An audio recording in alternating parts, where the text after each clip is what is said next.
Hoy vamos a analizar una transformación que en los últimos días ha tomado forma concreta en Oriente Medio y que permite entender el conflicto desde una dimensión distinta: la reorganización de las rutas energéticas en torno al Golfo Pérsico y el desplazamiento progresivo del punto de control del sistema. Entre el 17 y el 18 de marzo de 2026 se han registrado ataques sobre el complejo gasístico de South Pars, situado en la costa iraní del Golfo y conectado directamente con el sistema exportador de Qatar. Este punto concentra aproximadamente el 20% de las reservas mundiales de gas natural y forma parte del mayor yacimiento del planeta, compartido entre Irán y Qatar bajo las denominaciones de South Pars y North Field. La afectación alcanza por tanto, a una de las principales bases de producción energética global y se proyecta de inmediato sobre el conjunto del sistema energético. En los días siguientes se produjo una extensión de la guerra a las infraestructuras energéticas en el Golfo. Se emitieron advertencias dirigidas a las terminales de exportación, se elevó el coste del transporte marítimo, aumentaron las primas de seguro y se registraron desvíos de rutas comerciales hacia trayectos más largos. El sistema comenzó a tensarse en uno de los cuellos de botella donde se concentra el mayor volumen de producción y tránsito energético del mundo. Por el estrecho de Hormuz, como todos ustedes saben ya casi seguro, transita aproximadamente el 20% del consumo mundial de crudo, entre 20 y 21 millones de barriles de petróleo diarios, junto con una proporción aproximada del 25% del comercio de gas natural licuado. Este flujo conecta la producción del Golfo con los mercados internacionales a través de un recorrido que atraviesa el Océano Índico, el Mar Rojo, el Canal de Suez y el Mediterráneo. Cada uno de esos puntos concentra una parte vital del sistema y cada interrupción se transmite al conjunto del mercado, alcanzando de forma directa a los principales centros de consumo. En Asia, China mantiene importaciones superiores a 11 millones de barriles diarios y una relación energética estable con el crudo iraní, que en determinados momentos ha representado en torno al 13-14% de sus importaciones diarias. India depende también de importaciones para más del 90% de su petróleo y obtiene cerca del 40% de su gas natural licuado de Qatar. Europa, que se encuentra en pleno proceso de sustitución del gas ruso, cuya cuota ha descendido hasta aproximadamente el 13% cuando rondó el 40% en 2025, busca asegurar su suministro mediante rutas alternativas. El flujo energético que parte del Golfo conecta de forma simultánea estos tres espacios y cualquier alteración del sistema se transmite de forma inmediata a todos los mercados. El precio del barril de Brent registra subidas superiores al 10% en cuestión de días. Los contratos de gas natural licuado experimentaron una elevada volatilidad y los cargamentos comenzaron a dirigirse hacia Asia, donde la demanda mantiene un crecimiento sostenido. El encarecimiento del transporte, unido a la incertidumbre sobre la continuidad del flujo a través del estrecho de Hormuz, ha introducido una presión adicional sobre los precios y, sobre todo, sobre la disponibilidad del suministro en Europa. La producción mantiene su importancia, pero lo verdaderamente decisivo es la continuidad del flujo desde el Golfo hacia los mercados de destino. Y esa realidad es la que ha impulsado durante años el desarrollo de corredores energéticos que buscaban fijar el punto de salida del sistema. A finales de la década del 2000 aparecieron los primeros proyectos que definían esa competencia. En 2009, Qatar impulsó un gasoducto hacia Europa a través de Arabia Saudí, Jordania, Siria y Turquía, con el objetivo de introducir su gas en el mercado europeo mediante una ruta terrestre. En 2011, Irán promovió un trazado alternativo hacia el Mediterráneo a través de Irak y de Siria, situando el control de flujo en un eje completamente distinto. Ambos proyectos entran en colisión directa y quedan interrumpidos por la guerra en Siria, aunque establecen una lógica de competencia entre corredores que se va a mantener en el tiempo. Durante la década siguiente se consolidaron otras rutas alternativas. Turquía desarrolló el corredor meridional del gas mediante el TANAP y el TAP, que transportan gas desde Azerbaiyán hacia Europa con una capacidad inicial de alrededor de 16 BCM anuales. Arabia Saudí amplió el oleoducto este-oeste hacia Yanbu con capacidades que alcanzan los 5 millones de barriles diarios y que puede aproximarse a 7 millones también de barriles. Emiratos construye el Hassan Fujairah, que permite exportar alrededor de 1,5 millones de barriles diarios fuera de Hormuz. Ambos ejes, tanto el saudí como el de emiratí, conducen directamente el crudo al Mar Rojo. Y este conjunto de infraestructuras configura un sistema en el que varias rutas operan en paralelo, compitiendo unas con otras por asegurar el tránsito. Los ataques sobre el South Pars, la presión sobre Ras Laffan, el encarecimiento del transporte han modificado las condiciones bajo las que funcionan esos corredores. El tránsito ha perdido continuidad a través del estrecho de Hormuz, los costes han aumentado, los de las primas de seguro marítimo también, y todos los actores interesados están empezando a desplazar el volumen hacia rutas alternativas dentro de sus posibilidades, claro.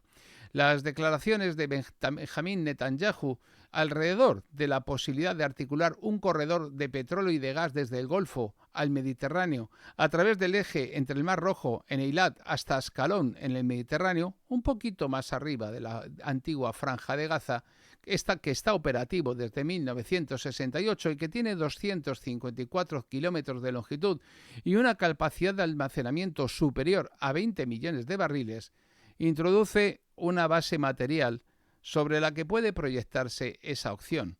Y esto introduce un desplazamiento potencial de salida del sistema.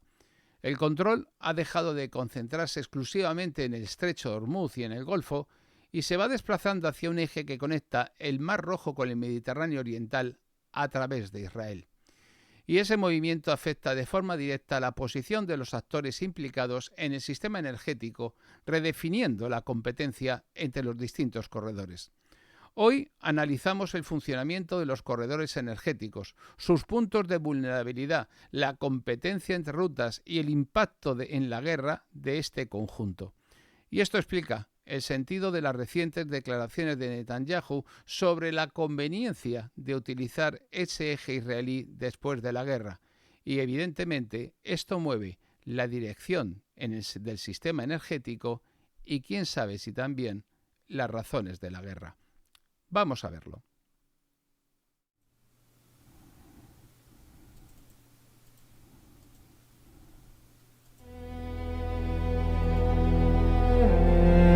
Los pueblos no viven y mueren por azar. Combaten movidos por fuerzas que atraviesan las generaciones y forjan su mentalidad en la lucha por la vida. Cada comunidad histórica lleva inscritas sus leyes en la sangre. Cuando un pueblo las olvida, comienza su decadencia. Estas leyes vitales fueron estudiadas por Gustave Le Bon en El alma del pueblo. Leyes psicológicas de la evolución de los pueblos. Aquí no hay consignas ni lugares comunes. Aquí se formulan las fuerzas internas que modelan la trayectoria histórica de las naciones. En esta nueva edición, Le Bon dialoga con la filosofía de la historia de Oswald Spengler a través del estudio de Francisco José Fernández Cruz Sequera, que restituye su pensamiento a la gran tradición de la morfología histórica. Quien quiera comprender el destino de los pueblos y el límite de las ilusiones modernas, encontrará aquí algo más que un análisis, una verdad incómoda sobre el carácter, la historia y la supervivencia. Cuando un pueblo pierde su alma, ya no hay victoria que lo salve. El alma del pueblo, leyes psicológicas de la evolución de los pueblos, de Gustave Le Bon, a la venta en Amazon.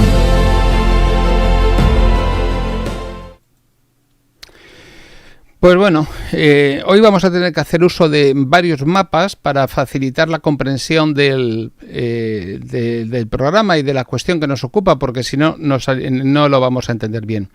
Lo llamativo del asunto es que el 19 de marzo de 2026, tal que comenté ayer, tras los ataques que han tenido lugar el día 17 y el 18 de marzo sobre el complejo gasístico de South Pars y de Asaruyet, nuestro queridísimo Benjamín Netanyahu ha declarado en Jerusalén que existe la necesidad de establecer rutas de petróleo y gas desde el Golfo hacia el Mediterráneo, pero adivina adivinanza, mediante corredores terrestres que atraviesen la península arábiga hasta Israel y de Israel al Mediterráneo.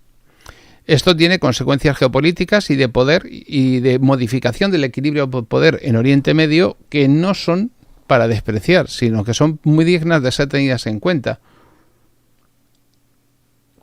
Ahora de repente descubrimos, vaya usted por donde a saber, que en medio de todo este jardín de la guerra, resulta que Israel tiene interés en el gas y el petróleo del Golfo Pérsico. ¡Qué sorpresa! El caso es que tanto South Pars, que es el yacimiento compartido por Irán y por Qatar, pues concentra, háganse una idea, el 20% de las reservas mundiales de gas natural. Y esos 2 días, 17 y 19 de marzo, qué casualidad también, se han registrado impactos sobre las instalaciones que están vinculadas al complejo iraní, al lado iraní, y a continuación también a las infraestructuras. Irán respondió atacando las infraestructuras de Arabia Saudí y de otros países, Emiratos Árabes y demás. Y el estrecho de Hormuz, recuerden que es el lugar por el que atraviesan y por el que transitan entre 20 y 21 millones de barriles de petróleo diarios, ¿no?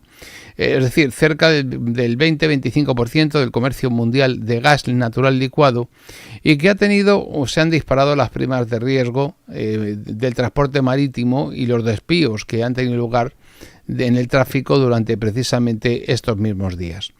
Arabia Saudí, como es lógico, elevó el uso del oleoducto este-oeste, que tiene una capacidad aproximada de 5 millones de barriles diarios, hacia el puerto de Yanbu, en el Mar Rojo.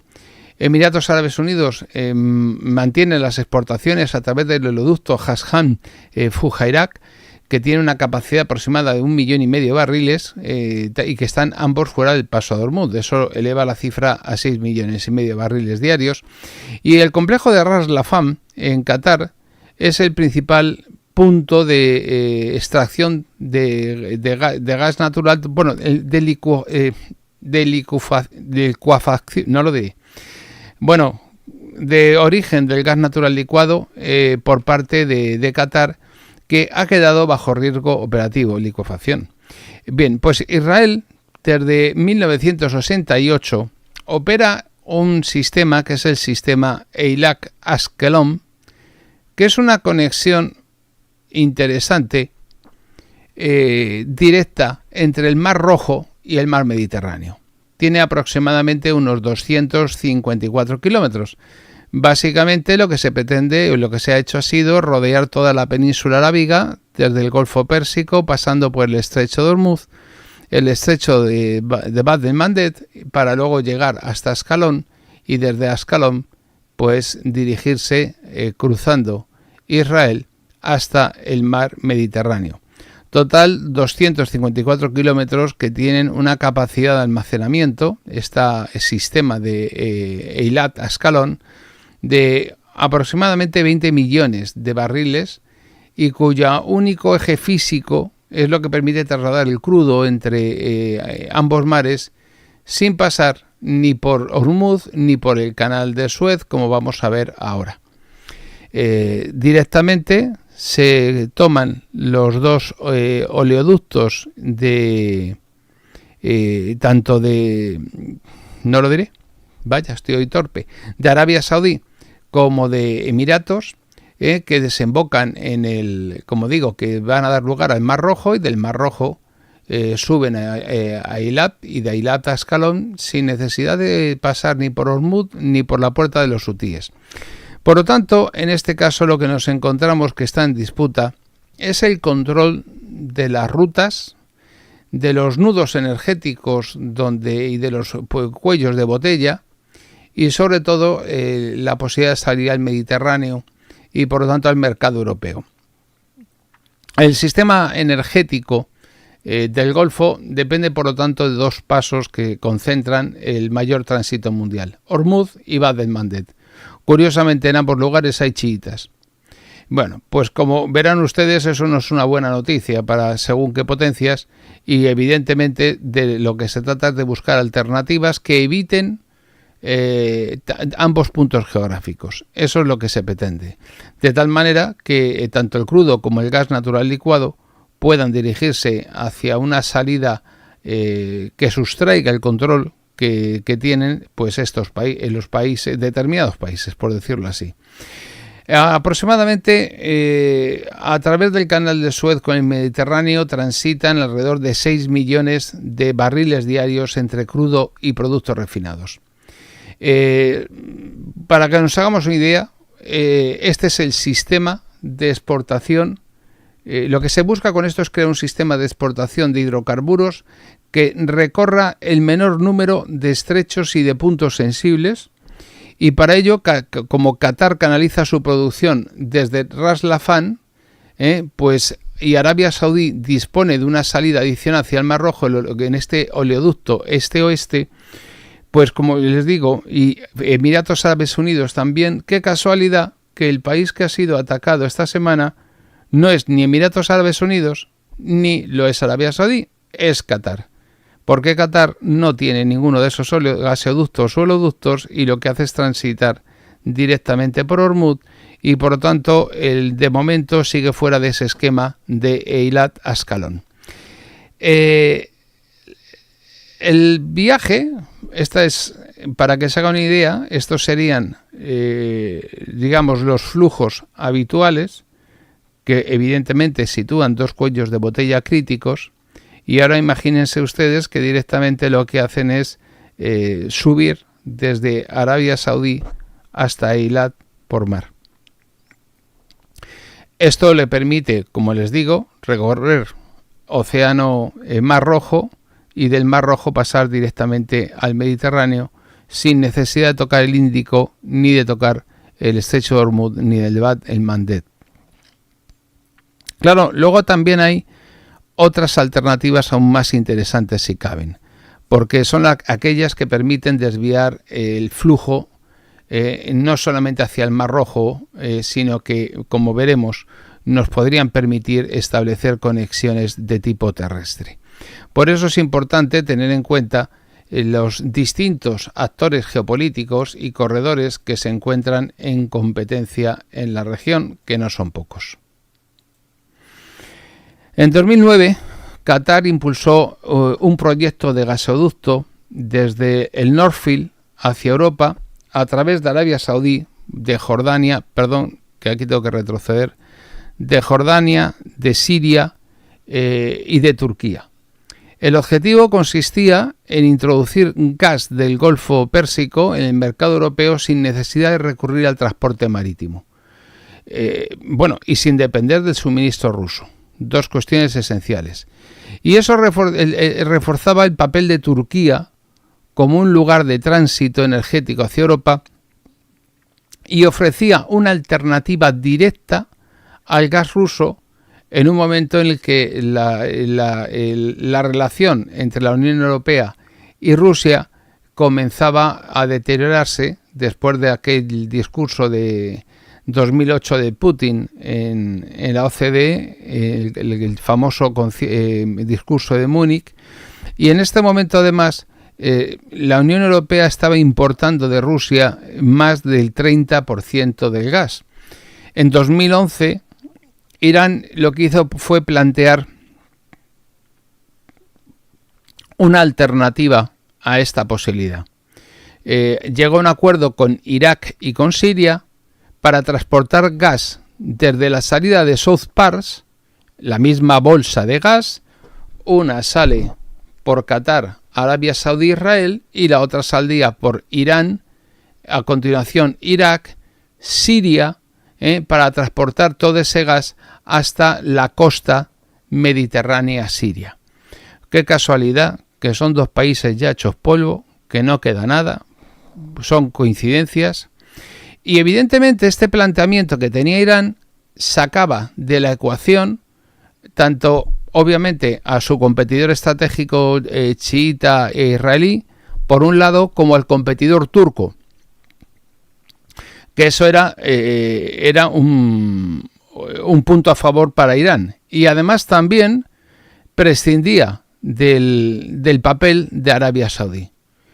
Por lo tanto, mantenía el control iraní por la exportación hacia Europa completamente, porque el gaseoducto recorrería eso que hemos dado en llamar y que ustedes conocen, la media luna chiita, desde Irán hasta el Mediterráneo. El gasoducto iría recorriendo zona controlada por los chiitas o en la media luna chiita, incluso hasta la misma costa siria o aliados de los chiitas, como era el caso del régimen de Bashar al-Assad.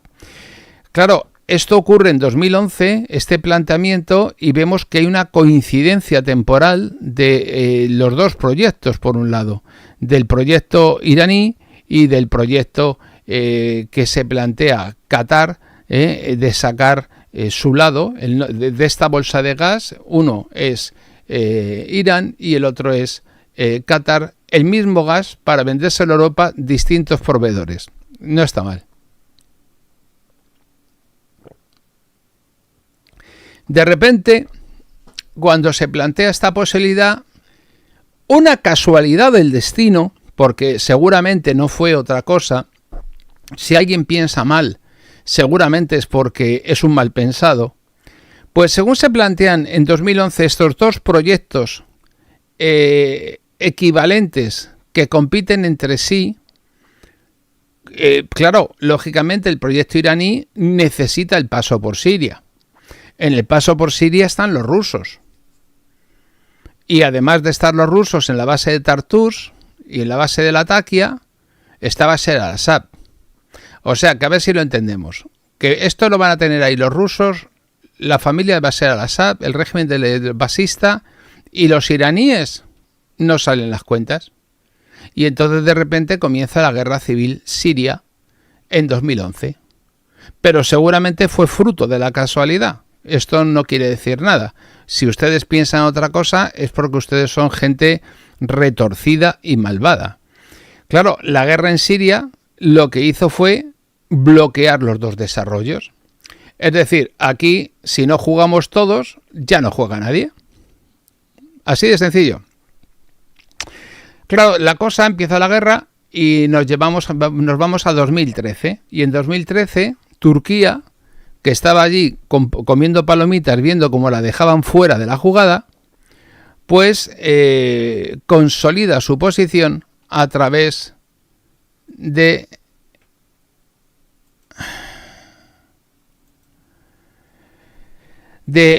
corredor meridional del gas, el TANAP, que estaba operativo desde 2018, y el TAP desde 2020.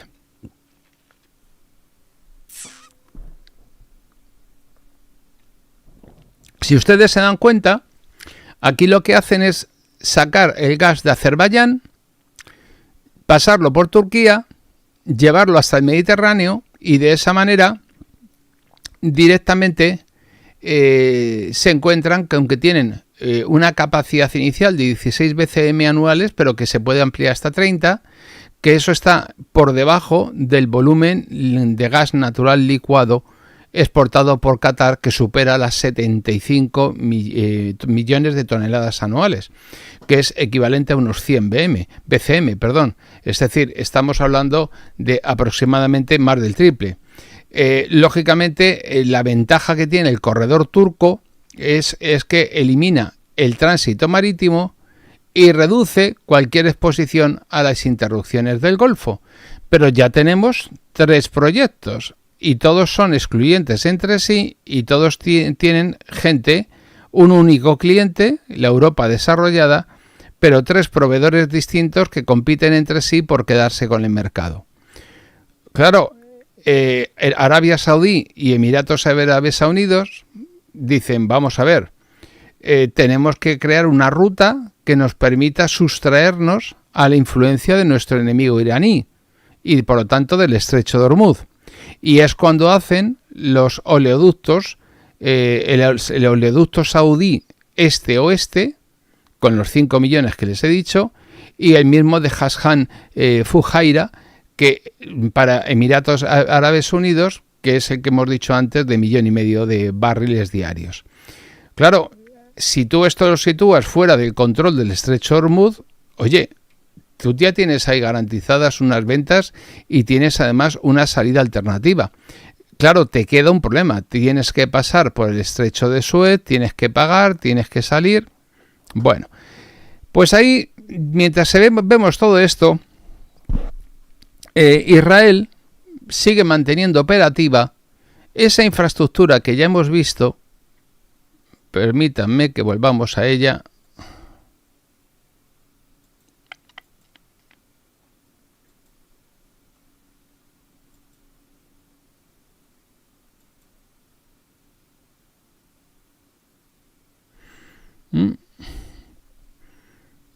Un instante, que no quiero equivocarme con los mapas para enseñárselos bien, porque sin los mapas esto pierde mucho y con los mapas ayuda mucho, francamente. Efectivamente. Esta imagen que tiene ahora mismo, este es el del gasoducto transadriático, que a través de Turquía, pasando por Grecia, Albania, llevaría hasta Italia, que es la prolongación del Turco. Aquí tienen otra imagen que les resume también el Turco, pero no le he puesto, me lo he saltado, no sé por qué. No les he puesto aquí en el 4 una foto que no es lo que tenía que estar. Tenía que estar una imagen que no les he puesto, por eso no me salen las cuentas. Permítanme.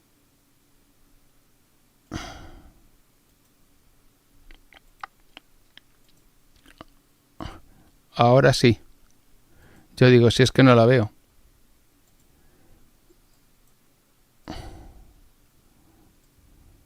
Bueno, miren, esta es la estructura israelí. Bien, si se dan cuenta, va desde Eilat, que es el puerto que da al Mar Rojo de Israel, hasta Ascalón, que está justo, fíjense, ahí la franja de Gaza donde pilla. Y luego, más al norte, tienen la refinería, tienen dos refinerías, la de Ascalón y la refinería de Haifa, que curiosamente cae bajo el alcance de los cohetes de Hezbollah. Y luego tienen ustedes aquí estos dos líneas, una línea oscura y una línea azul. La línea oscura es la de gas y la línea azul es la de petróleo. Y esto les dará una idea de cuál es la situación. Ahora ya sí tienen ustedes la imagen que yo quería que tuvieran.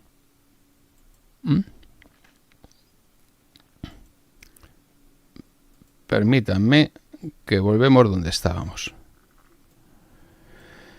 Bueno, pues como verán ahí, esta infraestructura que tiene Israel de Eilat hasta Ascalón tiene 254 kilómetros, puede suministrar 20 millones de barriles, incluso tiene una capacidad de almacenamiento superior, es decir, puede vaciarse todos los días y volver a llenarse. Y en 2020, tras los acuerdos de Abraham, se firmó un acuerdo para transportar crudo desde Emiratos Árabes Unidos hacia el Mediterráneo a través de este eje. Cogemos lo que es el eje Sham-Fujairah, Emiratos Árabes Unidos envía el crudo a través de Arabia Saudí hasta el Mar Rojo, sin necesidad de pasar ni por el estrecho de Hormuz ni por el de Bab el-Mandeb, y a continuación se lleva hasta Eilat y de Eilat sube hasta el Mediterráneo y tienen las dos refinerías que permiten trabajar ese crudo. Bien, pues cuando surgen los acuerdos de Abraham, algo tendrán los acuerdos de Abraham, porque de repente un buen día los que han sido enemigos mortales por la fe, por Alá, por Yahvé, porque los palestinos, porque Israel, porque esto, porque lo otro, y un buen día deciden llegar a hacerse amigos, firman y aquí pues gloria y pelillos a la mar. Obviamente los acuerdos de Abraham tienen un propósito, que es hacer negocios juntos. Y esos negocios juntos se hacen al firmar este acuerdo para transportar el petróleo de Emiratos Árabes hacia el Mediterráneo por esta zona. Al final hubo problemas, y hubo problemas importantes como consecuencia. No les había puesto las fotos de esto, que me parecía menor, pero les pongo por lo menos una para que se hagan una idea. porque tiene consecuencias y tiene problemillas referentes a la cuestión la cuestión medioambiental. Ahí surgen problemas de tipo medioambiental, que si sí, que si no, que si lo soluciono, que si lo quiero pasar, que si no lo quiero pasar. Y esto es lo que de repente las cuestiones regulatorias medioambientales internas, pues fue lo que, aunque técnicamente es viable, un corredor que conecte el Golfo con el Mediterráneo a través del territorio israelí, pues hizo que no tuviera un desarrollo pleno en un momento. Bueno, pero aquí poco a poco el tiempo va pasando y llegamos a 2022 y, claro, surge el intento de Putin de conquistar Europa, nos va a invadir, en las Azores ya se están preparando, cavando trincheras, y claro, lógicamente, ¿qué situación? Pues es que el Putin malvado nos obliga a volar por los aires el Nord Stream y nos obliga a quedarnos sin gas y nos obliga a hacernos el harakiri porque tenemos que defender la democracia ucraniana, al presidente legítimo Zelensky, que allí nadie roba y que son gente muy buena y muy trabajadores todos. Estupendo, muy bien. Entonces, claro, se produce la reducción del gas ruso, con la que vamos cavando poquito a poco desde 2020 con la leche esta del bicho, nuestra fosa para que nos entierren bien. Claro, pues desaparece el gas ruso. Estamos hablando de que Europa de repente se plantea eliminar más del 30% del gas que consume, en unas condiciones que no todo el mundo se lo puede permitir. El caso de que en este momento Zelensky haya decidido otra vez, ayer, sin ir más lejos, el Kremlin lo decía, oye, majete, ¿quieres dejar de meterte con el Tour Stream? Porque le estás haciendo la puñeta a los turcos, le estás haciendo la puñeta a Austria, a Hungría y Eslovaquia. Pero, oiga, que no. Y han tenido una avería en el Druzhba y dice Zelensky que no lo arregla porque no le sale a él de sus narices, y dice Orbán que no va a levantar el veto de los 90.000 millones porque no le sale a él de las suyas. Y Fico dice que si Orbán pierde las elecciones, que no se preocupen, que el que lo bloquea va a ser él. Bien, pues en este contexto, la cuota rusa pasa del 30% del gas que se importa en Europa al 13% en 2025. Y esto es lo que abre un espacio muy importante de sustitución para toda la fuente de gas ruso, porque claro, al no tener gas y hacer el cretino, pues lo compramos en cualquier sitio y pagándolo a cualquier precio, además de seguir comprando el producto ruso, el petróleo ruso, más caro por vía de la India. Pero bueno, total, sarna con gusto no pica. Y aquí es donde vemos que no hay ningún corredor que haya podido cubrir de forma individual el suministro ruso. El gas natural licuado, lógicamente, catarí, aumenta su presencia. Maersk ha viajado en enero a Qatar para firmar un contrato porque evidentemente Europa, puestos a morirse de hambre, pues decidió desertizarse industrialmente porque, claro, la economía europea la Unión Europea era el Cuarto Reich con el marco alemán. Mira, no construís carros de combate, os dejamos un marco, una economía con una fuente de suministro energético barato. Eso permite tener hacer unos productos manufacturados de alta calidad, ganar por vía de calidad cuotas de mercado en el exterior a un precio razonable. Y tenéis unos márgenes comerciales importantes. Y la economía alemana, léase Polonia Occidental, Francia Oriental, Benelux, Austria, Hungría, Eslovaquia, Dinamarca y los países bálticos, que eso era la economía alemana, con ramificaciones hasta Logroño en España, por poner un ejemplo, pues chutaba muy bien, vendía sus chismes, etcétera. Claro, te cargas el gas ruso, la fuente de energía barata, y ya no tienes margen comercial, ya no tienes cuota de mercado, no puedes competir con los productos chinos que además te los financian los chinos y te encuentras con que vas por ahí en plan mendicante por la calle. Firmas el Mercosur, firmas hasta la madre que te parió si hace falta, con tal de poder sobrevivir, aunque solo sea para salvar lo que te queda, incluyendo el acuerdo con Modi en la India, que ese sí era ventajoso para Europa, aunque el Mercosur es una ruina para toda la agricultura y la ganadería, tanto italiana como portuguesa, como española, como francesa. A partir de ahí vemos que el corredor turco, de repente dicen, bueno, pues tenemos, si Qatar solamente no puede cubrir nuestras necesidades, pues el corredor turco igual lo puede hacer. Recuerden ustedes, teníamos aquí otra situación con el corredor turco, ¿vale? Que lo hemos estado viendo.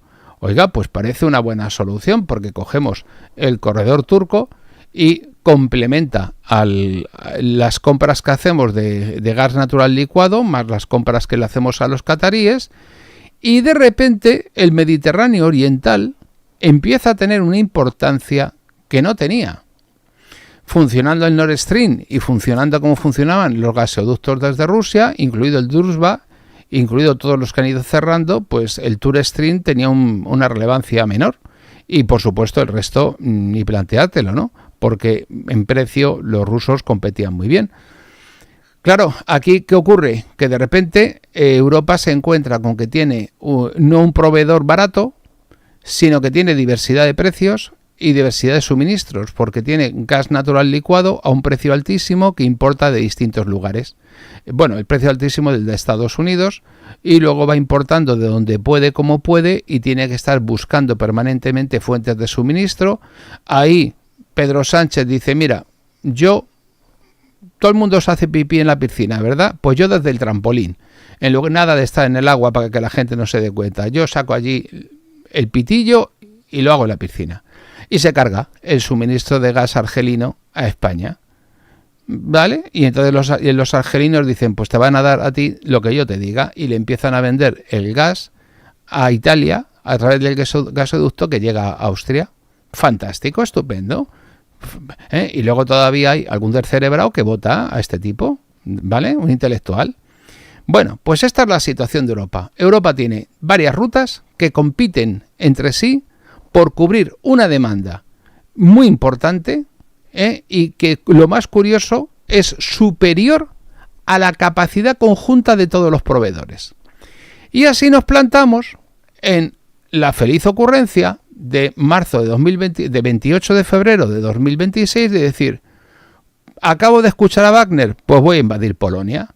Pues en lugar de escuchar a Wagner, acabo de escuchar, yo qué sé, a Madonna, cantante, estudiante de la Kabbalah, pues voy a invadir Irán.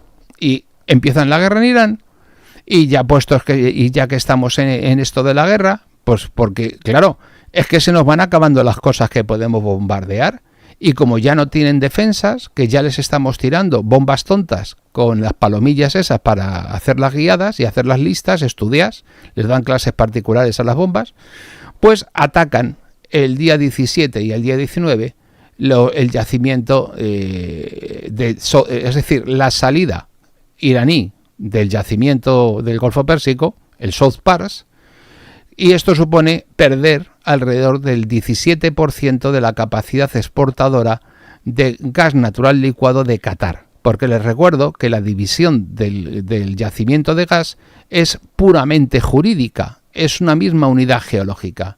Y lo que te pilla por el lado del South Pars, pues te pilla por el lado de Rafán. Y a partir de ahí nos encontramos con que sería parda. Perder el 17% de la capacidad exportadora de gas natural licuado de Qatar. Pero estamos buenos. Si es el primer yacimiento del mundo, pero vamos a ver.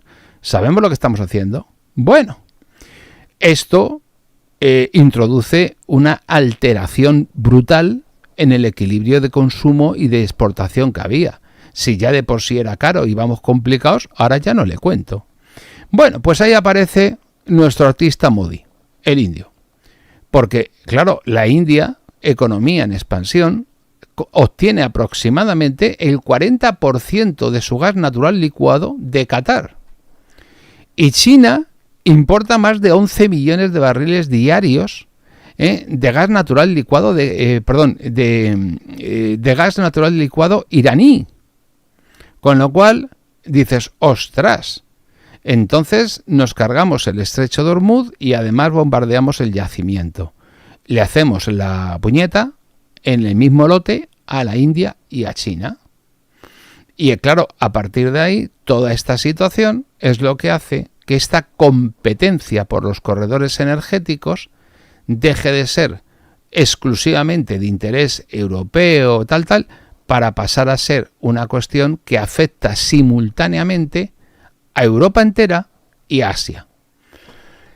El sistema que resulta de todo esto, pues vemos que es un sistema que tiene distintos ejes, principalmente 3, que están en una tensión constante y por un lado tenemos el del corredor del marítimo del Golfo, que es el que sostiene el modelo qatarí, y la capacidad de presión iraní. Si de repente no pasa nada por el estrecho de Hormuz, pues lo que pueden hacer los iraníes es poner allí unos chiringuitos y ponerse a asar espetos, porque obviamente de algo tendrán que vivir los iraníes, pues se ponen a asar espetos. Si lo hacen en Málaga, ¿por qué no lo van a hacer en Irán? Si eso lo respeta el Corán y la Sharia y todo. Por lo tanto, evidentemente, el estrecho de Hormuz se quedaría más inútil que todas las cosas. Ahí nos encontramos con que los turcos están a la que salta, porque evidentemente el eje caucásico, que va desde Azerbaiyán hasta Italia, hace que Turquía se convierta en el protagonista de la peli, porque es el que tiene la llave del grifo de que va de Azerbaiyán a Europa. Es decir, es el pasillo de Europa. A ver cómo lo haces para ir de la cocina al comedor sin pasar por el pasillo. Está complicado y el pasillo se llama Turquía.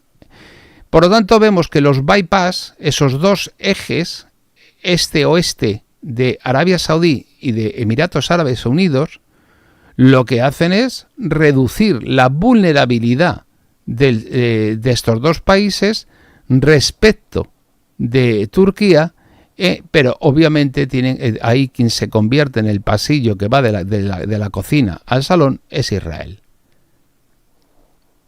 Israel, que por cierto, miren ustedes en el mapa bien exactamente Eilat Ascalón, dónde les pilla a ustedes a Ascalón. Y ahora a ver si entendemos que no se puede poner un sitio tan pinturero para exportar gas y petróleo en medio de un poblado chabolista, que es más o menos lo que significaba Gaza, un poblado chabolista. ¿Y qué es lo que han hecho ahora? Pues una operación de realojo. Comenzaron en octubre de 2023 y la han terminado ahora. Han hecho una operación de realojo de viviendas sociales para los gazatíes. Han ido allí los israelíes y les han dicho: no tenéis que estar aquí.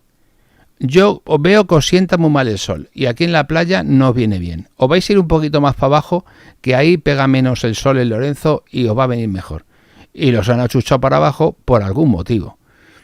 Ahora ven ustedes cómo van cuadrando las piezas del puzzle, ¿verdad?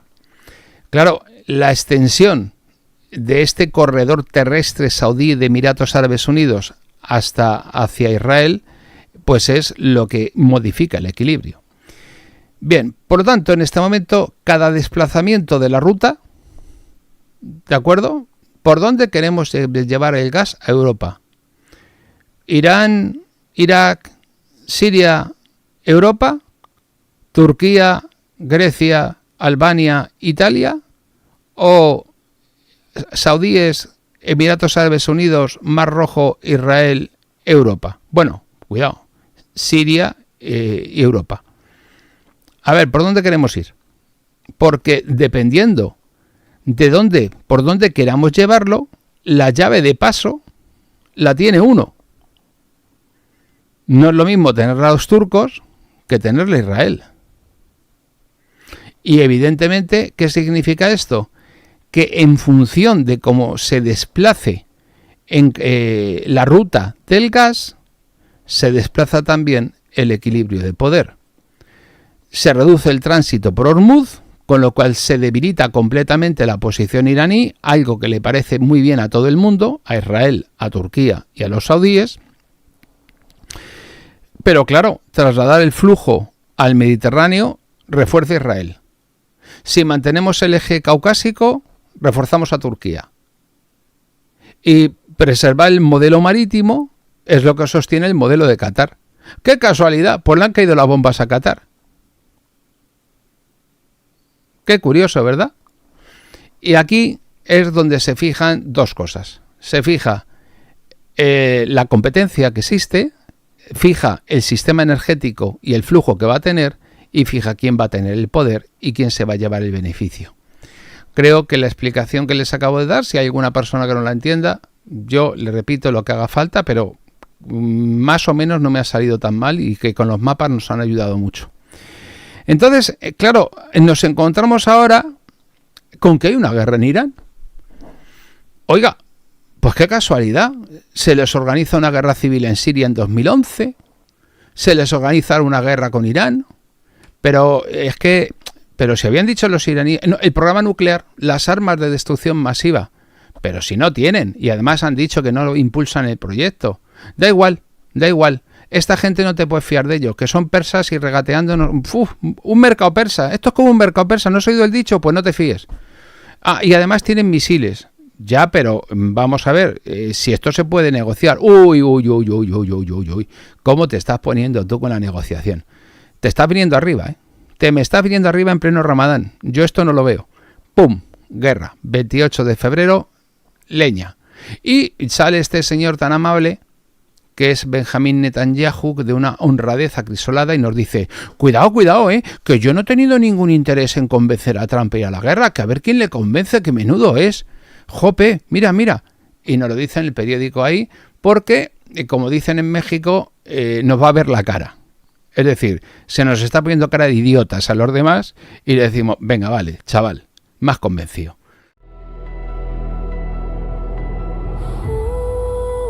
Vivimos rodeados de ruido, de velocidad y de pantallas que ciegan. Hemos aprendido a movernos sin rumbo, a trabajar por inercia, a hablar sin decir nada. La ciudad ha reemplazado el silencio por la distracción y la vida sencilla por el consumo.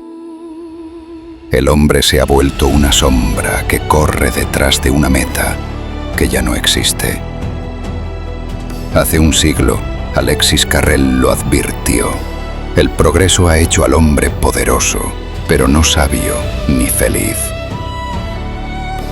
La incógnita del hombre es una llamada a despertar, a mirar lo que somos antes de que la técnica decida por nosotros. Spengler lo anticipó cuando escribió que cuando el alma creadora se agota y su impulso vital se solidifica en técnica, dinero y organización, deviene la decadencia de la sociedad y del hombre. Porque aún hay esperanza si el hombre vuelve a conocerse a sí mismo. La incógnita del hombre, de Alexis Carrel, con introducción de Francisco José Fernández Cruz Sequera y un anexo con los comentarios de Jacques de Maillet. A la venta en Amazon.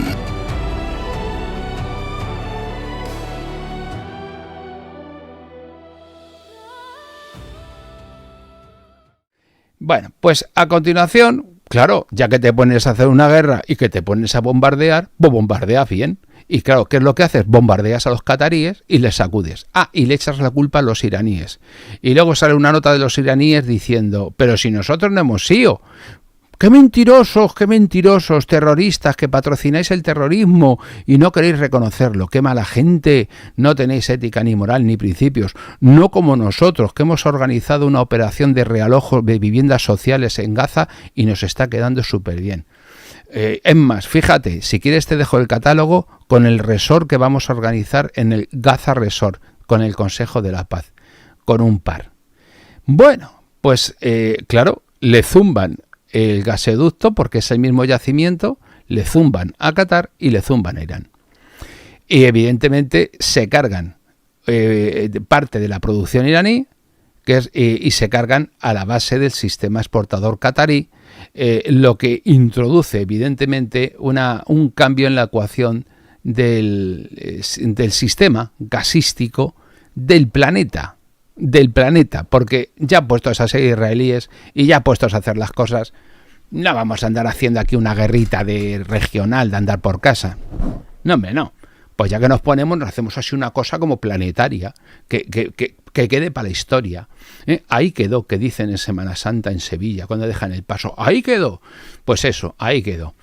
Así que vemos que en este caso vemos que es una misma dinámica. Una dinámica que empieza en Siria, que continúa en Gaza, que continúa ahora en Irán, que es una dinámica donde la presión militar y el control del litoral afecta al desarrollo de los yacimientos del Mediterráneo oriental, afecta a todos los proyectos de exportación asociados que conectan el conflicto palestino con las rutas energéticas regionales y con el conflicto de Irán.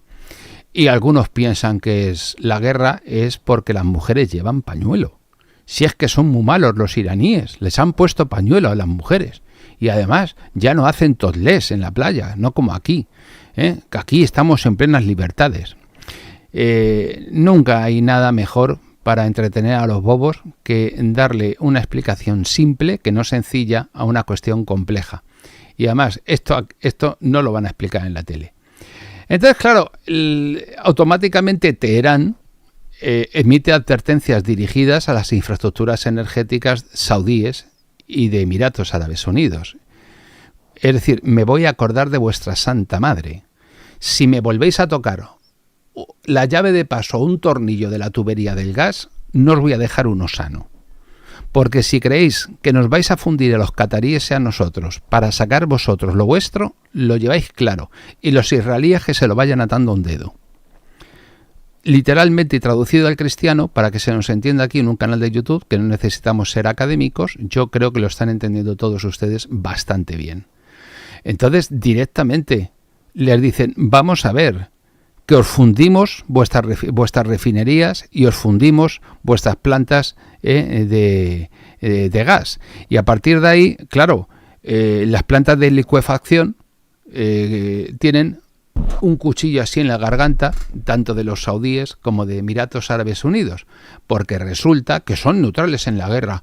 ¡Ay, qué malos los iraníes que están bombardeando a los países neutrales! Y la rubia del telediario, la pobre, que es semianalfabeta en el fondo, que se piensa que la vida es eso que ellas se le han puesto en las revistas del Cuore, en la peluquería de pijas esa a la que va, pues te lo suelta así, en su simpleza. ¡Ay, qué malos son el régimen de los ayatolas, la teocracia iraní! El caso es que, como ya sabemos, el complejo de Ras Laffan canaliza más de 75 millones de toneladas anuales de gas natural licuado, y ahí es cuando se lleva el zumbido. Y la pérdida del 17% introduce, evidentemente, una reducción inmediata del suministro disponible para Europa y para Asia. Y eso tiene, qué curioso, un impacto brutal en dos cosas, que son los contratos que están en este momento en curso, que están cargados y en tránsito, y los contratos de futuros. De repente, o sea, acaban de bombardear esto y hemos perdido el 17%. Eso significa que dentro de 2 meses... Un momentito, ¿a cuánto dices que me lo vendes? ¿A 7? No, ahora a 9. Porque escasea.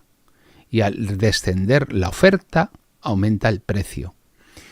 Con lo cual, fíjense ustedes qué tontería. De repente los que están sacando los saudíes y los Emiratos Árabes Unidos que lo sacan por otro lado, sube de precio. Y lo mismo le ocurre al gas de Azerbaiyán. Y ya no les cuento del gas natural licuado de Estados Unidos. Hombre, tiene el inconveniente de que al disminuir la oferta aumenta el precio para todos. Y entonces la inflación presiona a la gente. Sí, pero no te imaginas cómo sube la cotización en bolsa de las compañías gasísticas. Estamos en piragua. Es decir, me lo vais a traducir al cristiano. Lo que me quieres decir es que la gente palma para que vosotros ganéis. Oiga, pues lo has entendido bien, ¿eh? Es una explicación... Hombre, vamos a ver, es una explicación poco técnica, es una explicación sin un lenguaje apropiado, porque esto se explica en las páginas salmón de los periódicos, lo explican de otra manera. Pero básicamente sí, es así. Ahí va, pues ya voy entendiendo yo esto de la guerra, ¿eh? Por cierto, si no le dan al me gusta, me callo y me quedo nuevo, porque no me está currando yo esto para que ustedes ahora estén ahí 1100 personas y estén la mitad de me gustas. Tengan un poquito de decoro, ¿eh? Y de empatía. Y le dan al me gusta si son tan amables. Entonces, como les iba diciendo, que ya ni eso, mover el dedito, que me lo cuenten todo y ya para enterarme sí, pero mover el dedito me da un no sé qué, me da un paraflús, me siento de mal. Bueno, pues fíjese, en lugar de darle, le han quitado. Qué bueno.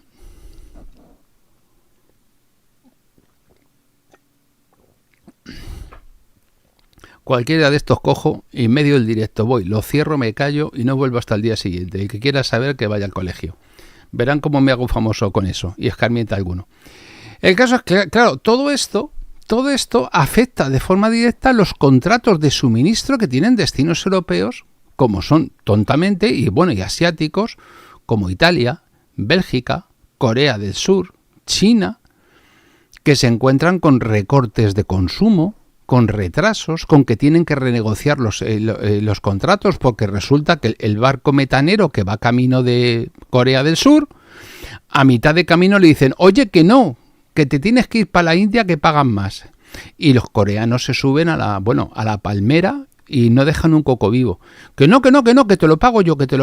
¿Pero cuánto? No, que te pago más que el indio. A ver, indio, tú mira lo que dice el coreano. Y así hacen business. Maravillas del bombardeo de la planta de Ras Laffan en Qatar y de South Park, ¿verdad? Bien, pues a partir de ahí, como ya sabemos, toda esta situación se ha producido este aumento brusco del precio y de las primas de seguro marítimo, las compañías de seguro, más por menos. Se ha reducido el tráfico de forma brutal en algunas rutas y evidentemente se han empezado a desviar hacia trayectos mucho más largos. El encarecimiento del transporte está elevando el coste logístico por barril, además del importe del precio que tiene el gas. Y todo esto hace que cada cargamento de gas natural licuado sea cada vez más caro. Y además que aumenten los tiempos efectivos de entrega. Y luego vas a la tele y te dicen, es que esto es por la guerra. Señora, ha subido €1 el tomate por la guerra. Y tú te quedas pensando así, a ver, exactamente lo de que los tomates que plantaban antes en la huerta murciana nos lleguen ahora mucho más caros, €1 nada más y nada menos. Es decir, ¿se corresponde esto con lo del gas que están contando?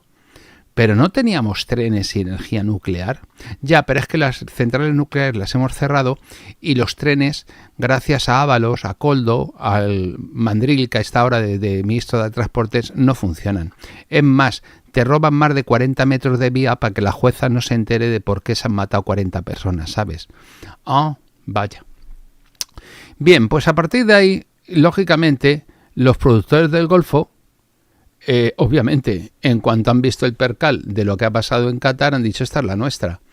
Arabia Saudí está disparando la producción en su ramal este-oeste hacia el Mar Rojo, y lo mismo ha hecho Emiratos Árabes Unidos. Están ahora mismo en niveles cercanos a los 3,8 millones de barriles diarios, en una capacidad técnica situada de 5 a 7, que es lo que pretenden alcanzar para satisfacer el mercado a un precio mucho más alto.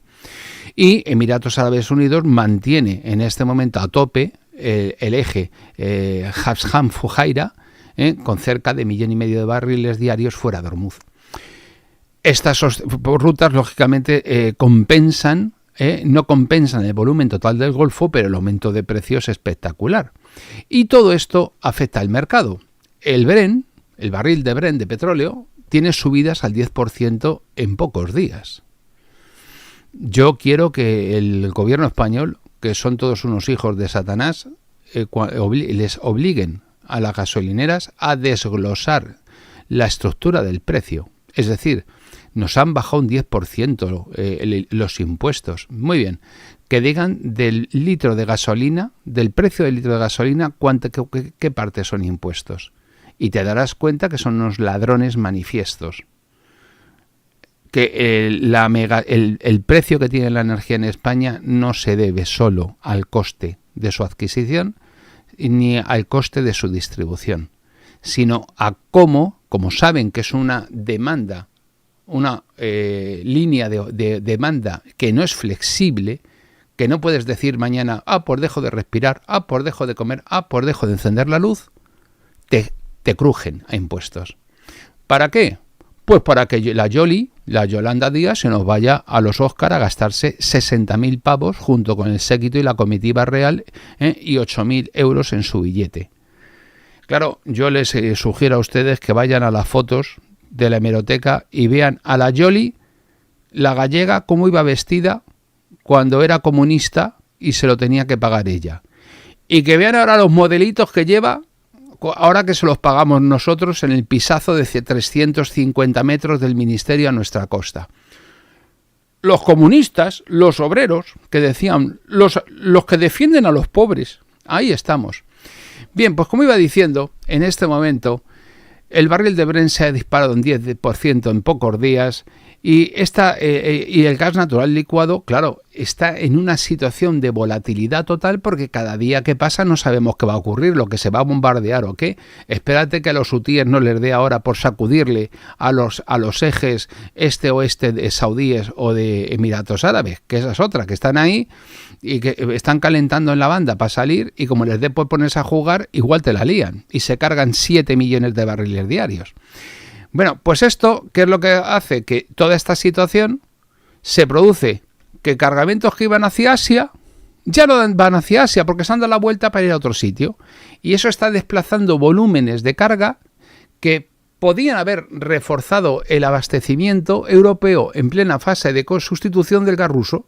Y ahora han dicho, no, que los chinos se han quedado sin gas, vámonos para China. Y el de Bélgica dice, oye, ¿y lo mío? Pues no hay. ¿Pero cómo que no hay? ¿Pero que te estoy esperando aquí con la manguera puesta? Pues me da igual. ¿Qué significa esto? Que en este momento el proceso de sustitución del gas ruso de Europa, que todavía estaba al 13%, a ver cómo lo hacen para terminar con el suministro de gas ruso. Y más ahora que Putin se nos viene arriba porque le han quitado las sanciones. Dicen que hasta el 11 de abril. No hay cataplines. No hay lo que hay que tener para ponerle otra vez las sanciones el día 11 de abril. No tiene Trump lo que hay que tener colgando para hacerlo. So pena que nos queramos morir de hambre todos. ¿Vale? Pero bueno, que no lo descarto. No lo descarto.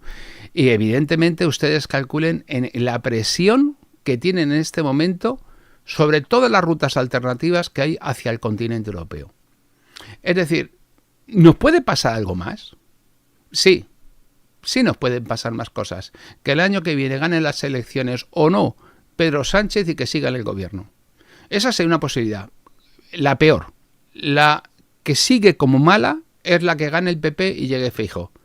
Es igual de mala que la anterior casi. Prácticamente muy parecida. O sea, no sé. Susto o muerte, elijan ustedes. La peste o la fiebre amarilla, el cólera, el tifus, no sé. Es entemático la peste negra. Andamos así, en ese nivel. Claro, la disrupción que se ha producido con todo esto ha destrozado Asia. China, que tiene importaciones superiores a los 11 millones de barriles diarios, el 14% del crudo iraní, pues claro, está vinculada directamente al consumo tanto de petróleo como de gas del Pérsico, ¿no? Del Golfo Pérsico.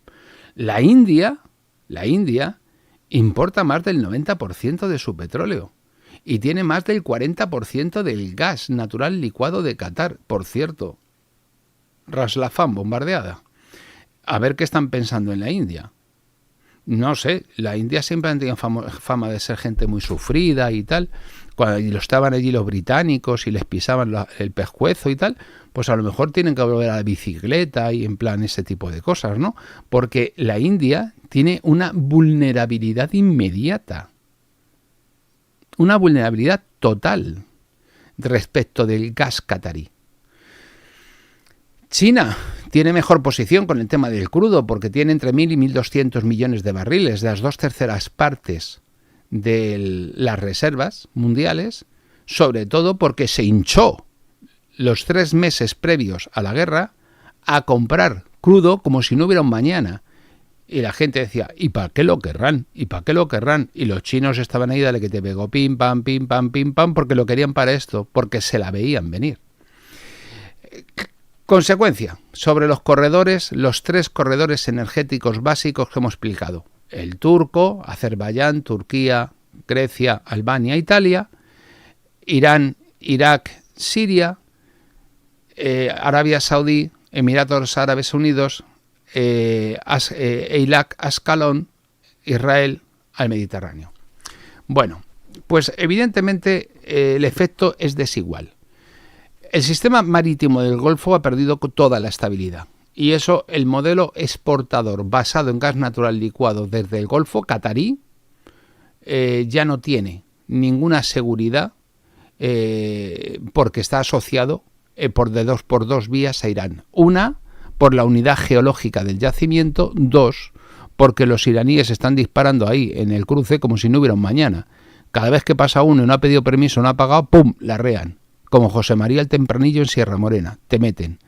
Claro, pues si el barco va para China, pues los chinos, aunque el barco tuviera bandera de las Islas Marshall, le han plantado ahí la bandera roja, dicen que todos la tripulación son chinos, ponen el transpondedores en chino, y para China que tiran, no hay problema, los iraníes no les acuden, los gringos ni los tocan, porque como el principio de libertad de navegación de los mares y la cosa del libre comercio, pues tampoco.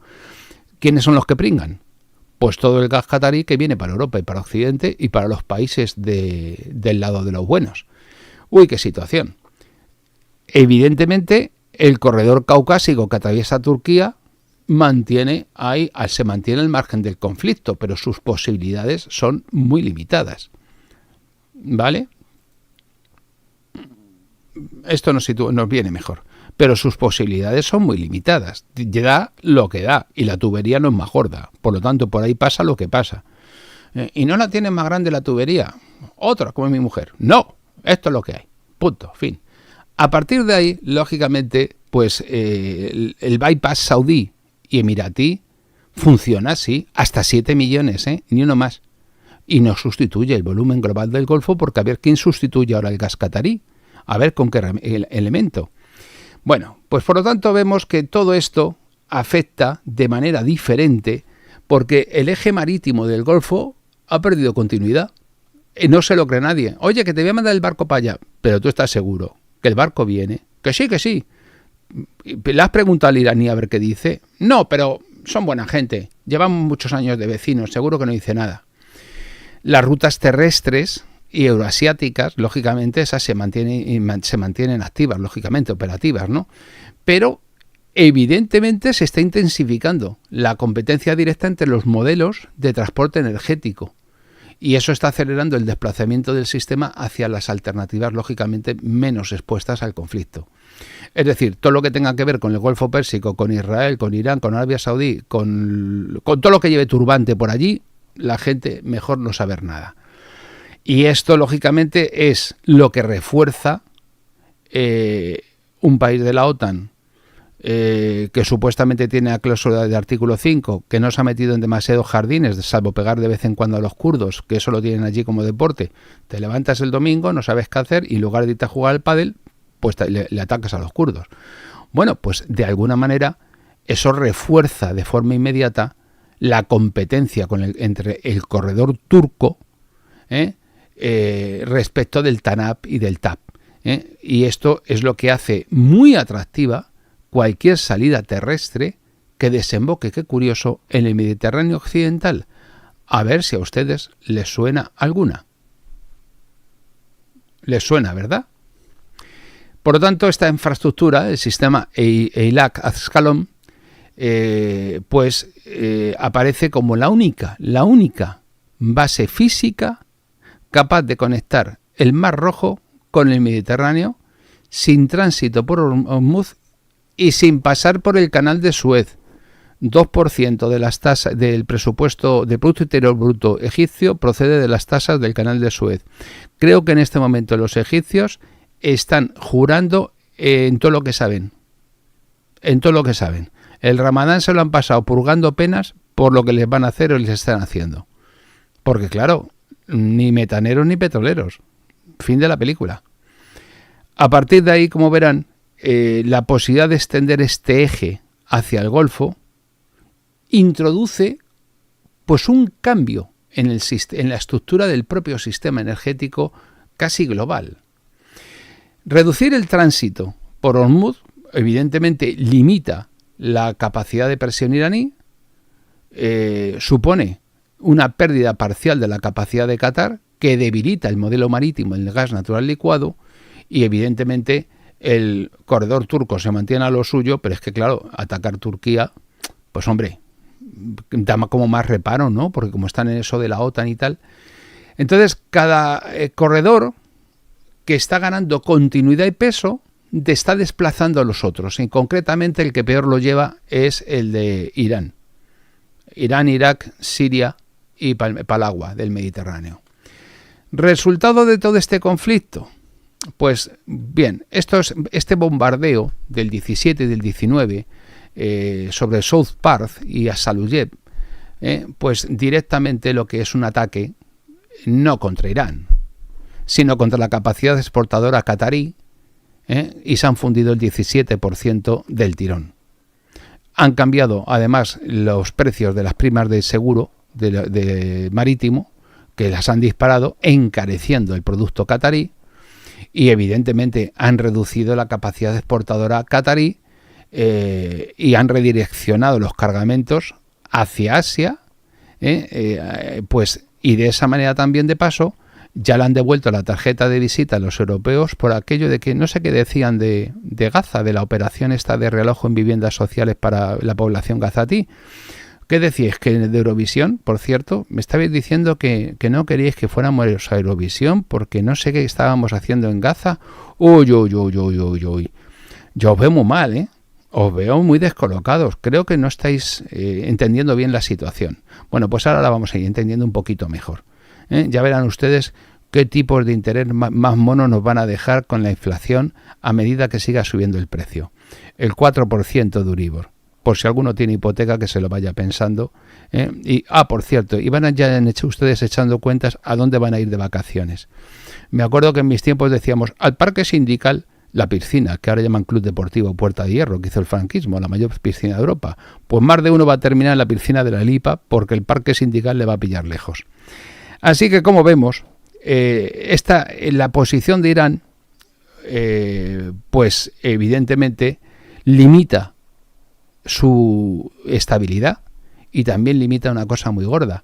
Siempre hemos dicho, la bomba atómica de Irán es el estrecho de Hormuz. Aprietan el botón rojo y cortan. Sí, ¿no? Pues acabó. Ahora ya tenéis media bomba atómica. Ahora os hemos rebajado la bomba atómica a bomba nuclear táctica. ¿Vale?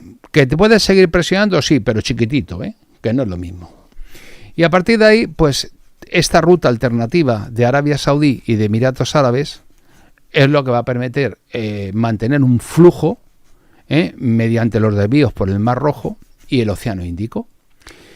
Y a partir de ahí, aunque no va a sustituir al flujo total, va a mantener, lógicamente, va a suponer lo de la crisis que decía el otro día, no me acuerdo quién era el mandril que decía el otro día, que esta crisis iba a ser más pequeña que la del 73.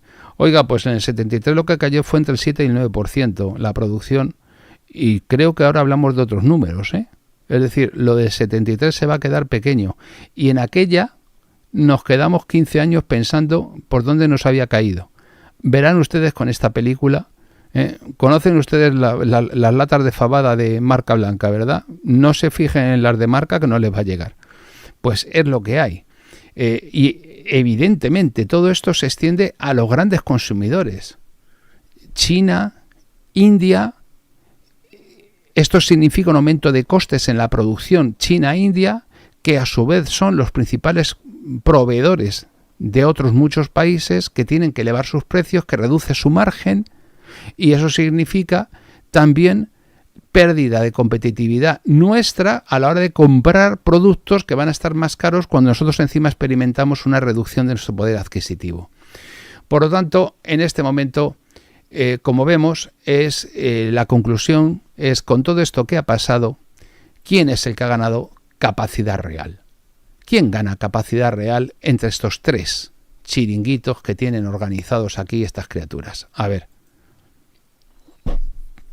Bueno, pues en este momento el control del sistema energético, qué curioso, ya no depende de la cantidad de recursos que tienes. Es que los iraníes y nosotros tenemos la mayor bolsa de gas del mundo. Muy bien, pues te lo vas a comer con papas, campeón. Te coges la bolsa y te la metes donde te quepa, porque ahora el control lo tiene quien tenga la capacidad de garantizar el tránsito. Y eso es lo que va a hacer que el flujo marítimo del Golfo pierda estabilidad. En el mismo momento en que aumentan, primero, en ocasiones la imposibilidad de tránsito, segundo, el aumento de los costes del tránsito, aunque te dejen porque aumentan los costes del seguro y la prima. Y aumenta el coste del recurso. Y además se reduce la frecuencia. Y además se desvían las rutas. Y eso introduce una diferencia inmediata y brutal entre los distintos corredores. Los que pueden mantener continuidad, el este-oeste, a Saudí, Emiratos Árabes Unidos, y los que dependen de un riesgo y no pueden mantener la continuidad. Y ahí es donde vemos que Irán conserva su ubicación, conserva su capacidad de intervenir sobre el tránsito, pero obviamente esto tiene la capacidad para introducir incertidumbre en el flujo, pero Qatar mantiene volumen, sí, tiene presencia en el mercado global porque no tiene sanciones, pues también. Allí las mujeres también llevan pañuelo, pero nadie se les dice nada. Y obviamente este modelo de exportación catarí y de desarrollo de exportar 75 millones de toneladas anuales de gas natural licuado, pues ya lo tiene más complicado porque es que se le disparan los costes y encima depende de su vecino de enfrente con el que tradicionalmente está enfrentado desde que Mahoma se fue de excursión un fin de semana. Precisamente uno de los motivos por la diferencia chiitas-sunitas son takfiríes, traidores a la fe, hay que matarlos a todos. Y por otro punto es que encima de que son takfiríes los unos respecto de los otros, es que tienen una bolsa de gas a medias que no tiene separación de ningún tipo, salvo la jurídica, y que si tú chupas mucho de un lado, le estás quitando el gas a otro, y un tercio del gas es iraní, pero es que 2/3 es catarí, ¿vale? Por lo tanto, vemos que hace que en este momento que la alteración que se ha sufrido en el Golfo tenga un efecto inmediato sobre la capacidad de suministro. Y evidentemente el eje que conecta el Caspio con Europa a través de Turquía, pues se mantiene su continuidad. Oye, tienen lo que tienen con la tubería lo gorda que la tienen. 16 BCM anuales, estables, fijos, con el contador ahí todos los meses, pim pam entrando. Y eso se convierte en algo muy valioso en un momento en el que no tienes claro si te va a llegar, porque el de belga, al que el barco le ha dicho que no llega, dice, ¿y ahora qué hago con lo mío? Esa es la cuestión. Por lo tanto, esta infraestructura que conecta el Mar Rojo con el Mediterráneo a través de Israel, pues lo que introduce es una alternativa sólida y una alternativa en la que hemos dicho que tenía importancia el control del tránsito, ¿verdad? Muy bien. ¿Y aquí quién tiene el control del tránsito, dicen ustedes? Si vemos ahí ese gasoducto y ese oleoducto, y dices, ¿y esta gente qué interés tendría en empezar la guerra con Irán? No lo entiendo. Si es que, ¿pero por qué ha empezado la guerra? Ah, ahora ya lo entiendo. Han empezado la guerra porque en Irán las mujeres llevaban pañuelo y porque se ahorca a los homosexuales. Y entonces Israel, que no puede consentir tamaña vulneración de los derechos humanos, ha dicho, pues vamos a invadir Irán, vamos a bombardear Irán. No se puede consentir estas cosas tan malas que están haciendo, ¿no? Europa necesita asegurar su suministro, sea como sea, tras la reducción del gas ruso. Y encima, 4 años después de habernos suicidado, quien ha ganado ha sido el que se ha sentado en la puerta de casa a ver su enemigo pasar, Putin, porque le acaban de levantar las sanciones, aguanta el tirón, nadie ha colapsado, y fíjate tú por dónde. Lo que ha colapsado no ha sido la economía rusa, sino es la economía europea. Anda, qué risa. Entonces, ¿quién dicen que va ganando la guerra? La democracia, porque la democracia no puede perder, porque son los buenos. Pues es verdad también, tienes razón. ¿Cuáles son los límites que puede tener el proyecto israelí en toda esta historieta? Pues hombre, que en este momento, evidentemente, tanto Arabia Saudí como Emiratos Árabes Unidos disponen de esa salida propia al Mar Rojo, que tienen unas capacidades que oscilan entre los 5 y los 7 millones, y esto les permite exportar sin necesidad de ceder el tránsito a Israel si no quieren. Por lo tanto, la integración en este corredor de Eilat Ascalón sería tanto como dejarle la llave, no la de Toledo para que vuelvan aquí aquellos que les expulsaron, no. Sería dejarles la llave del control del tránsito a los israelíes. Y a partir de ahí, cualquier idea de este corredor energético, pues habrá que ver habrá que ver si los saudíes lo perciben como una necesidad operativa inmediata o no. ¿Por qué? Bueno, una cosa buena, y es que la continuidad del trazado incorpora a Jordania como territorio de paso, y eso añade además un segundo nivel de negociación. Algo habrá que darle a los camelleros de Jordania, que tienen más de la mitad de la población palestina de origen, ¿no? Y ahí vamos viendo cómo este corredor atraviesa espacios que están bajo presión regional. Haifa, la refinería con Hezbollah. Los del campamento de verano de Gaza, que les han organizado, que están ahí las criaturas, que con el poblado chabolista que tienen no se apañan y que se quieren poner en el mismo sitio. Y ya les han dicho que no, que os vamos a hacer unos pisos aquí para que subáis los burros al balcón. Y evidentemente esta infraestructura lineal está expuesta a sabotaje, a interrupción con facilidad. Imagínate que a uno de los del turbante va y le da por poner ahí una bomba pequeña. Pues seguridad mucha no hay. Entonces Israel tiene que resolver algunos problemillas. Uno se llama Gaza, otro es Cisjordania y otro es Hezbollah. Y dos los lleva encarrilados. El tercero lo está encarrilando ahora. Pero ahí no tiene que quedar nadie que encienda nada que no sea un mechero, y eso para fumar. Literalmente. Es decir, tiene que tener... esto, claro, lógicamente es que además tiene un coste permanente de seguridad y requiere un control efectivo del territorio en toda la extensión de la línea. Si no, nadie se va a embarcar en unas inversiones siderales para que ahora vengan aquí tocando la gaita el primer matao que le dé por decir que a la grande. O sea, no. Por eso, en este momento, el proyecto que nos cuenta aquí nuestro querido amigo Netanyahu el día 19, pues obviamente entra en competencia con rutas que ya están operativas. Y el modelo que de gas natural licuado y el modelo turco hasta ahora han estado funcionando. El coste de construcción de este sistema de oleoductos y de gasoductos son miles de kilómetros, con estaciones de bombeo, compresión, seguridad, y eso son miles de millones de dólares. Y requiere acuerdos a largo plazo.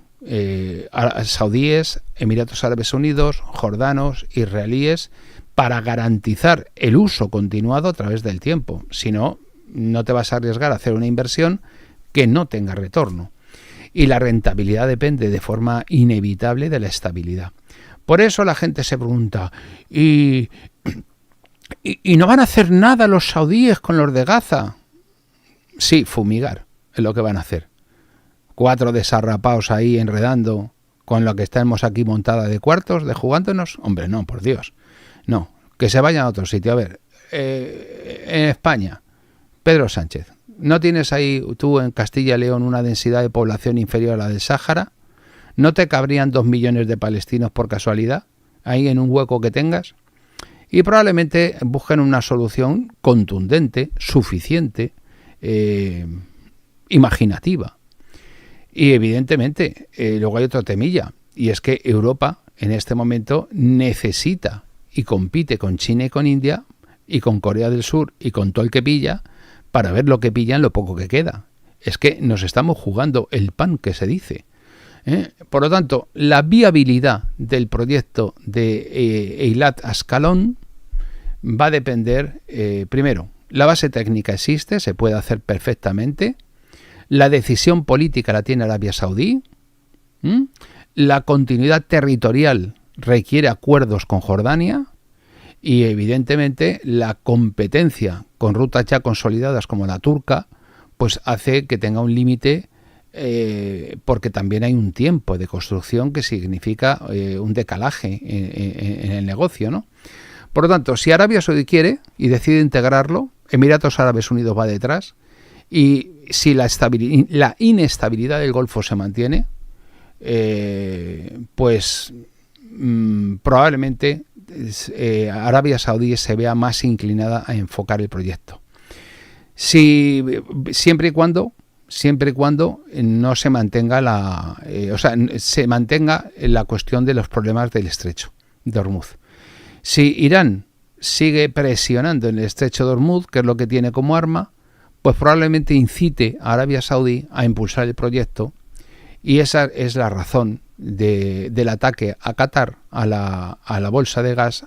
Qué curioso, que atacan a los iraníes, luego qué casualidad atacan al lado catarí, no a otro, al catarí, y salen los iraníes diciendo que ellos no han sido, y ¡uy, qué mentirosos, qué mentirosos! Así que los ataques sobre South Pars y a Saluyet, pues tienen, como digo, pues son un ataque directo al sistema gasístico qatar-iraní, y por eso se entiende mucho mejor que Benjamín Netanyahu, el mismo día del 19, plantee la creación de los corredores de petróleo y de gas desde el Golfo hasta el Mediterráneo a través de Israel, construyendo el eje Eilat-Ascalón, para trasladar la energía sin necesidad de pasar ni por el estrecho de Bab el-Mandeb ni por el estrecho de Hormuz. ¿Qué es menos energía? Eso es verdad, pero como no la voy a pagar yo, pues que los europeos, los indios y los chinos se las compongan, que ese es su problema. Y evidentemente lo que está diciendo aquí Benjamín Netanyahu es que se va a producir un cambio en el equilibrio del poder y del sistema energético. Y por eso el control, si le sale bien la jugada, se va a desplazar el punto de control de esta grifería fuera del Golfo y se va a colocar en manos de Netanyahu, que me imagino que el siguiente paso será resolver la cuestión del Líbano y a partir de ahí iniciar en esa competencia y choque que tiene con Turquía la explotación de las bolsas gasísticas del Mediterráneo Oriental. Así que, como verán ustedes, la operación es fantástica porque reduce el papel central que hasta ahora venía ocupando el Golfo como un punto exclusivo. El 20% de los recursos pasan por el estrecho de Hormuz y tal. No, es que Irán puede poner una bomba y cierra el estrecho de Hormuz y todo el mundo se va a hacer gaitas y tal. Y evidentemente también redistribuye el papel de perdedores y ganadores dentro de los árabes. No es lo mismo ser catarí que ser de Emiratos Árabes Unidos. Y luego, como árbitro de la situación, si al final se inclinan los saudíes por darle la llave por necesidad a Israel, pues oiga, Israel tiene la llave del flujo energético del Golfo hacia Europa. Y ahora van ustedes y si quieren le echan cataplines y no inviten Eurovisión a Israel. Y ya verán qué risa.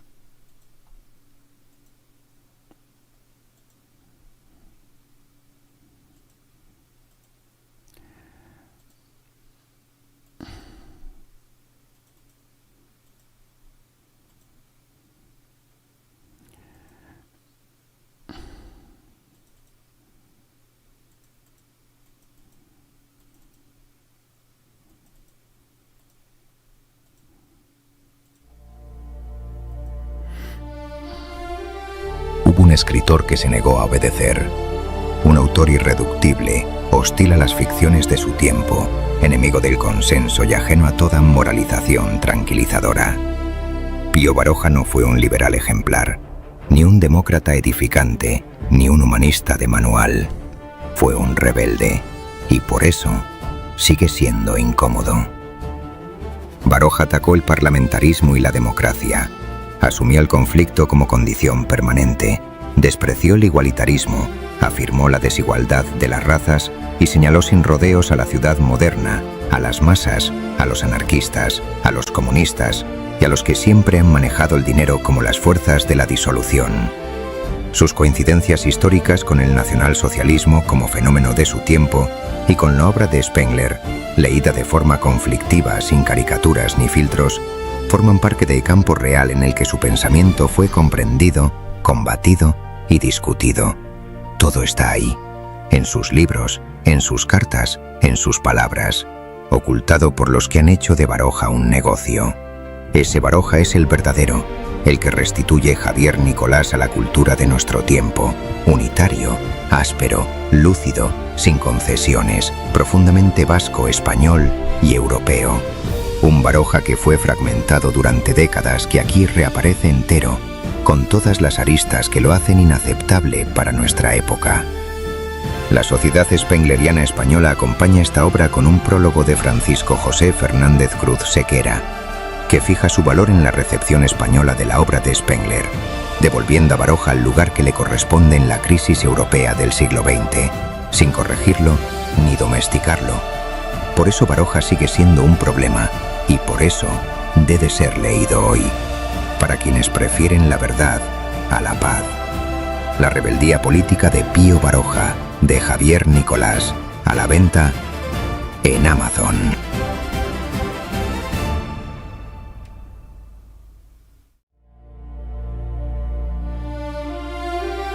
Hubo un escritor que se negó a obedecer, un autor irreductible, hostil a las ficciones de su tiempo, enemigo del consenso y ajeno a toda moralización tranquilizadora. Pío Baroja no fue un liberal ejemplar, ni un demócrata edificante, ni un humanista de manual. Fue un rebelde, y por eso sigue siendo incómodo. Baroja atacó el parlamentarismo y la democracia, asumió el conflicto como condición permanente, despreció el igualitarismo, afirmó la desigualdad de las razas y señaló sin rodeos a la ciudad moderna, a las masas, a los anarquistas, a los comunistas y a los que siempre han manejado el dinero como las fuerzas de la disolución. Sus coincidencias históricas con el nacionalsocialismo como fenómeno de su tiempo y con la obra de Spengler, leída de forma conflictiva, sin caricaturas ni filtros, forman parte del campo real en el que su pensamiento fue comprendido, combatido y discutido. Todo está ahí, en sus libros, en sus cartas, en sus palabras, ocultado por los que han hecho de Baroja un negocio. Ese Baroja es el verdadero, el que restituye Javier Nicolás a la cultura de nuestro tiempo, unitario, áspero, lúcido, sin concesiones, profundamente vasco, español y europeo. Un Baroja que fue fragmentado durante décadas, que aquí reaparece entero, con todas las aristas que lo hacen inaceptable para nuestra época. La Sociedad Spengleriana Española acompaña esta obra con un prólogo de Francisco José Fernández Cruz Sequera, que fija su valor en la recepción española de la obra de Spengler, devolviendo a Baroja al lugar que le corresponde en la crisis europea del siglo XX, sin corregirlo ni domesticarlo. Por eso Baroja sigue siendo un problema, y por eso debe ser leído hoy, para quienes prefieren la verdad a la paz. La rebeldía política de Pío Baroja, de Javier Nicolás, a la venta en Amazon.